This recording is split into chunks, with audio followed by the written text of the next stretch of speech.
ሰላም ቤተሰብ እንዴት ናችሁ? በያላችሁ በሰላማችሁ ይብዛ። ዛሬ ደግሞ የምናየው ከፈ እስከ ጸ ያሉ ፊደላትን በደንብ አድርገን ለይተን ማንበብ ይሆናል። ቤተሰብ ቻናሉን ሰብስክራይብ፣ ላይክ በማድረግ ጀምሩት። አብራችሁኝ ፈ ፈ ፈ ፈ የምንላት ረን ጽፈን በመሃል ላይ አግድም ነገር እናደርጋለን። ረን እንጽፍና በመሃል ላይ አግድም ነገር እናደርጋለን። ይቺ ማንላታለን ፈ ፉ ፉ የምንላት ደግሞ መቆሚያ እግር አላት። ነገር ግን ያላት መቆሚያ እግሯ ወደ ግራ በኩል የተዛመመ ነው። ወደ ግራ በኩል የተዛመመ ማለት ነው። ወደ ግራ በኩል ጠመም ያለ መሆን አለበት። ሪ ሪ ሪ የምንላት ደግሞ ውስጥ ላይ ጡራ መጣ ወደ ውስጥ በኩል ገባ ያለ ክንፍ መኖር አለበት። ወደ ውስጥ በኩል ገባ ያለ መሆን አለባት። ሪ እንላታለን። ሶሪ ሪ ያሳድርሃ የዛሬ ምንኛለሁ። ሰላም ቤተሰብ እንዴት ናችሁ? በያላችሁ በሰላማችሁ ይብዛ። ዛሬ የምናየው ደግሞ የአማርኛ ፊደል ከፈ እስከ ጸ ያሉ ፊደላትን እናያለን። ቤተሰብ ቻናሉን ሰብስክራይብ፣ ላይክ በማድረግ ጀምሩ። በውስጥ መስመር መማር ለምትፈልጉ ታች ላይ በምናስቀምጥላችሁ ስልክ በኢሞ፣ ቴሌግራም እንዲሁም በዋትስአፕ መደወል ትችላላችሁ። ወደ ክላሳችን እንሂድ። ፈ ፈ ፈ የምንላት ረን እንጽፍና በመሃል ላይ አግድም እናደርጋታለን። ምን ይፈጠራል? መሃል ላይ ቀለበት ነገር ይፈጠራል። ፈ እንላታለን። ፈ ፉ የምንላት ደግሞ እግር ይኖራታል። ያላት እግር ወደ ግራ በኩል ዘመም ያለ መሆን አለበት። ወደ ግራ በኩል ዘመም ያለ ይሆናል ማለት ነው። ፊ ፊ የምንላት ደግሞ ቀለበቷ ወደ ውስጥ በኩል ገባ ያለ መሆን አለባት። እግሯ ወደ ውስጥ በኩል ገባ ያለ፣ ወደ ላይ መውጣት የለበትም፣ ወደ ውጭ መሆን የለበትም። ወደ ውስጥ ወደ ላይ ዘወር ብሎ ወደ ውስጥ ገባ ያለ መሆን አለበት። ፊ እንላታለን።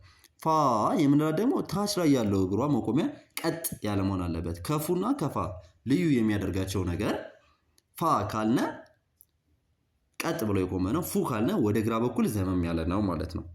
ፌ ፌ ፌ የምንላት ደግሞ እንደ ሌሎቹ አምስተኛ ፊደላቶች በሙሉ ምን ይኖራታል? ቀለበት ይኖራታል። ፌ እንላታለን። ፍ ፍ ፍ የምንላት ደግሞ ሁለቱም ከላይ ያሉት ክንፎቿ ሁለቱም እኩል መሆን አለበት። እኩል ይሆናሉ ማለት ነው። ፍ እንላታለን። ፎ የምንላት ደግሞ ከላይ ከጭንቅላቷ ላይ ቀለበት ይኖራታል። ከጭንቅላቷ ላይ ቀለበት ይኖራታል። ፎ እንላታለን። ፏ የምንላት ደግሞ ውስብስብ ሆሄያት ወይም ዲቃላ ሆሄያት የምንላቸው ምን አላቸው ነበር ነው? ታች ላይ እግር ላይ መቆሚያ አላቸው ብለናል። ስለዚህ እግሯ ላይ ታች ላይ መቆሚያ ይኖራታል። ፏ ፏ እንላታለን። አብረን እናነብ እስኪ።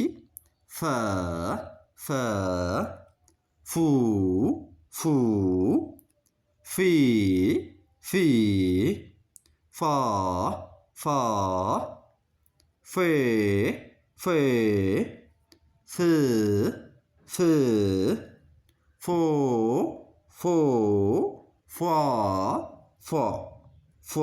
በጣም ጥሩ። ወደ ቀጣይ ፊደል ስንሄድ ደግሞ ዜሮ የምትመስለዋን አ እናያታለን። ዜሮ የምትመስለዋን አ እናያለን ማለት ነው።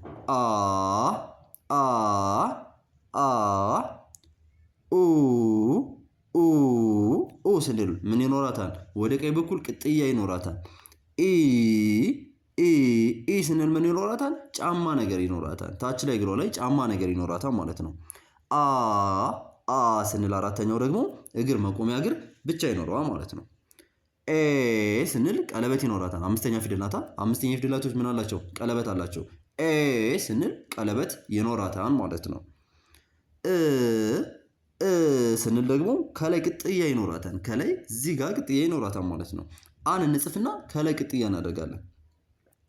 ኦ ኦ ስንል ደግሞ ኦ ስንል ምን ይኖራታል? ወደ ግራ በኩል ዘመም ያለ፣ ወደ ግራ በኩል የተጣመመ እግር ይኖራታል። ኦ እንላታለን ማለት ነው። አ እንላለን። ስምንተኛ ፊደሏን እንላታለን። አ አ አ የምንላት አናባቢ ናት። ዲቃላ ሆሄያት ከምንላት አናባቢ የአማርኛ አናባቢ ትሆናለች። 7 አናባቢ የሚሆኑት የመጀመሪያዋ አ ትወጣና ይችኛዋ በመጀመሪያው ቦታ ላይ ተተክታ አናባቢ ትሆናለች። እንላታለን ማለት ነው። አ ኡ ኢ አ ኤ እ ኦ አ በጣም ጥሩ። ቀጣይ ወደ ፐ እንሄዳለን። ፐ እስቲ ፐ በሉ። ፐ ፐ ፐ ፐ የምንላት አንድ አቋም እናደርግና ከላይ አግድም እናደርጋለን። ከላይ አግድም እዚህ ጋር አግድም እናደርጋለን። አንድ አቋም እናደርግና ከላይ አግድም እናደርጋለን። ፐ ምንላት። ፑ ምንላት ደግሞ ቅጥያ ይኖራታል። ቅጥያ ይኖራታል። ወደ የት በኩል? ወደ ቀኝ በኩል ማለት ነው። ፒ ፒ ፒ የምንላት ደግሞ ምን ይኖራታል? ፒ የምንላት ጫማ ነገር ይኖራታል። ጫማ ነገር ይኖራታል።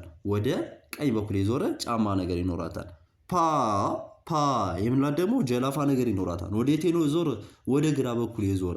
ፒ እና ፓ ልዩ የሚያደርጋቸው ፒ ወደ ቀኝ በኩል ትዞራለች፣ ፓ ደግሞ ወደ ግራ በኩል ትዞራለች ማለት ነው። ፔ ፔ ፔ የፊደሎች ሁሉ ተመሳሳይ ነገር ያላቸው አምስተኛ ፊደሎች ናቸው በብዛት። ፔ ቀለበት ያላቸው ቀለበት አላት ማለት ነው። ፕ ፕ ደግሞ በውስጥ በኩል ከውስጥ ላይ ከዚህ ጋር ዝግዛግ ነገር ይታያቸዋል። ዝግዛግ ነገር አላት ማለት ነው። ፕ እንላታለን። ፖ ፖ የምንላት ደግሞ ወደ ግራ በኩል ሙሉ በሙሉ የተጣመመ የሚመስል ከፓ ጋር ልዩ የሚያደርጋቸው ፖ ሙሉ በሙሉ የተጣመመ የሚመስል ማለት ነው ትሆናለች። ፖ ፖ ፖ የምንላት ደግሞ ከታችም ከላይም ምን ይኖራታል? ቅጥያ ይኖራታል ማለት ነው። ከታችም አንድ አግድም ይደረግባታል፣ ከላይም አንድ አግድም ይደረግባታል። ፖ ትባላለች። ዲቃላ ሆሄያት ወይም ስምንተኛ ፊደል ብለን ምን ይዛት ማለት ነው። ፐ ፑ ፒ ፓ ፔ ፕ ፖ ፖ። በጣም ጥሩ። ወደ ቀጣይ ስንሄድ ደግሞ ጸ እንላለን። ጸና አ ልዩ የሚያደርጋቸው አ ዜሮ ብቻ ናት። ጸ ደግሞ በመሃል ላይ አግድም ይኖራታል። ፀሐዩ ጸ ትባላለች። ፀሐዩ ጸን ይዋት እስኪ። ጸን ስታዩት ፀሐይ የሚመስል ነገር አላታ። የመጀመሪያዋን ጸ ስታዩት እስኪ ይችን ነው። እንዲሁ ስታዩት የሆነ ፀሐይ ትመስላለች። ደስ አትልም? ስናያት ጸ እንላለን። ጹ የምንላት ደግሞ ወደ ቀኝ በኩል ቅጥያ ይኖራታል። ወደ ቀኝ በኩል ቅጥያ ይኖራታል ማለት ነው። ጺ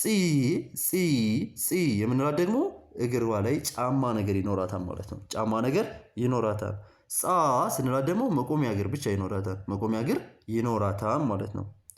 ጼ ስንል ደግሞ ቀለበት ይኖራታል። ቀለበት ይኖራታል ማለት ነው። ጽ ስንል ደግሞ ከላይ ምን ይኖራታል? ቅጥል ይኖራታል። ከላይ ቅጥል ይኖራታል ማለት ነው። ጾ የምንላት ደግሞ ወደ ግራ በኩል ዘንበል ያለች ሙሉ በሙሉ ወደ ግራ በኩል ዘንበል ያለች ትሆናለች ማለት ነው። ጿ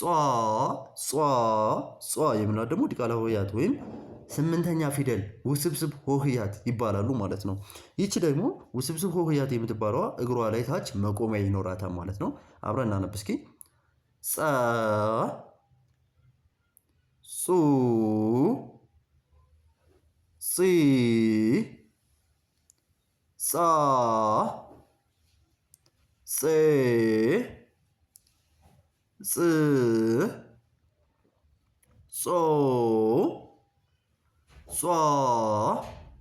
ኦኬ ቤተሰብ ከዚህ ጋር በደንብ አድርጋችሁ ለይታችሁ መያዝ ያለባችሁ ፊደላቶች ሁለት ፊደላቶች ናቸው።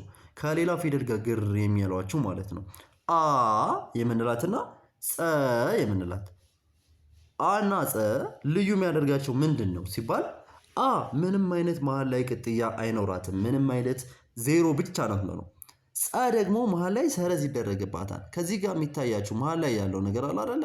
ይህ መሀል ላይ ያለው አግድም ይገደምባታል ማለት ነው። አግድም ነገር ከተሰመረባት ምን እንላታለን? ጸ እንላታለን። አ ደግሞ ምንም አይነት መስመር አይሰመርባትም። ዝም ብላ ዜሮን ብቻ ነው ትመስለው። ዜሮን ብቻ ምን ትባላለች? አይኑ አ ትባላለች። ሞክሼ ሆሄያትን ሞክሼ ፊደላትን በቀጣይ ቪዲዮ እንሰራለን። ለአሁን መግቢያ የሆናችሁ ዘንዳ ይሄኛው አይኑ አ ይባላል። ይሄኛው ደግሞ ፀሐዩ ጸ ይባላል። ቤተሰብ አብራችሁ ስለቆያችሁ ከልብ አመሰግናለሁ። በውስጥ መስመር መማር ለምትፈልጉ በ0927155129 እንዲሁም በኢሞ በቴሌግራም በዋትሳፕ ብትደውሉ ታገኙናላችሁ። አብራችሁን ስለቆያችሁ ከልብ እናመሰግናለን። ሰናይ ጊዜ ተመኘው።